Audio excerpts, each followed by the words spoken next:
Good morning students. जैसा कि आपको पता है कि प्रीवियस लेक्चर में आपने संज्ञा की डेफिनेशन की थी और संज्ञा के कितने भेद होते हैं। संज्ञा के 3 भेद थे, जिसमें पहला था व्यक्तिवाचक संज्ञा, हमने उसे एक्सप्लेन कर दिया था। आज हम आते हैं सेकंड पॉइंट, जातिवाचक संज्ञा, यानी ये संज्ञा का दूसरा भेद है। इसे इंग्लिश में क्या कहते हैं? Common noun. तो देखिए, जिस संज्ञा शब्द से किसी प्राणी, वस्तु या स्थान की पूरी जाति का बोध हो, यानी ऊपर व्यक्तिवाचक में तो क्या था, पर्टिकुलर का बोध होता था, एक विशेष का बोध होता था, लेकिन इसमें क्या होता है, एक का नहीं बल्कि संपूर्ण जाति का बोध होता है। मैंने कहा क्लास में बच्चे हैं, ऐसा नहीं कहा मैंने क्लास में रवि है, क्लास में श्याम है, क्लास में सोनू है। मैंने नाम नहीं लिया है कि एक बच्चे का, मैंने क्या कह दिया, क्लास में बच्चे हैं। संपूर्ण जाति का बोध हो रहा है कि कक्षा में क्या है, बच्चे हैं। उदाहरण देखिए, घोड़ा दौड़ रहा है। घोड़ा क्या कर रहा है? दौड़ रहा है। साधु तप कर रहा है। यह मेरी पुस्तक है। यानी इसमें एक जाति का बोध करवाया जा रहा है। स्थान, जिस संज्ञा शब्द से किसी प्राणी, वस्तु या स्थान की पूरी जाति का बोध करवाया जाए, पूरी जाति का।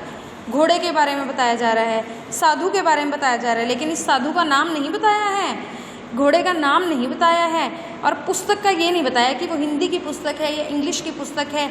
इस ऋषि का नाम नहीं बताया है कि ये कौन से, कपिल ऋषि है, अगस्त्य ऋषि है, ब्रह्म ऋषि है, कोई नाम तो नहीं है। यानी संपूर्ण जाति का बोध करवाया कि ये साधु है और ये घोड़ा है।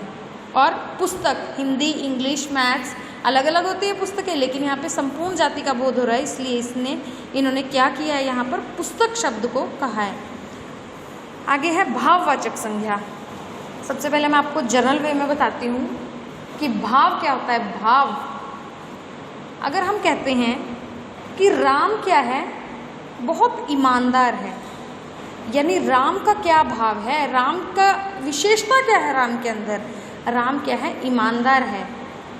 सीता बहुत सुंदर है, तो सुंदर भी क्या हो गया, उसका भाव है, बहुत सुंदर है वो। तो देखिए, अब जो संज्ञा शब्द किसी गुण, दोष, भाव, दशा आदि का बोध कराते हैं, गुण या तो उसका गुण बताते हैं या उसका दोष बताते हैं, उसे क्या कहते हैं, भाववाचक संज्ञा। उदाहरण, गर्मी के कारण थकान हो रही है। तो देखिए, गर्मी, गर्मी क्या है कि कोई भाव बता रहे हैं कि गर्मी के कारण क्या हो रही है, थकान हो रही है, यानी थकावट हो रही है। थकान, जब थकान होती है तो थकान से क्या लग रही है, प्यास लग रही है। बुढ़ापा, बुढ़ापा भी क्या है, भाव है। जवानी, बुढ़ापा, किशोरावस्था, बचपन, ये सब क्या है, भाव है। तो बुढ़ापा आ गया है। अन्य भाववाचक संज्ञाएं जैसे मैंने आपको बताई थी वही है। प्रेम, वह राम से प्रेम करता है, तो प्रेम क्या है, भाव है। ऐसा भी तो हो सकता है कि वह राम से लड़ाई करता है, लड़ाई भी भाव है और प्रेम भी भाव है। फिर है ईमानदारी, दया, क्रोध, शांति और वीरता। धन्यवाद। आज के लिए केवल इतना ही। आप इस वीडियो को ध्यानपूर्वक सुनिएगा और इनके आधार पर बच्चे आप अपने आप स्वयं बुक वर्क फिल करने की कोशिश कीजिएगा। कोशिश करनी है, गलत हो जाएगा तो कोई बात नहीं, आपको आंसर की भेजी जाएगी, आप उससे मैच कर सकते हैं। धन्यवाद।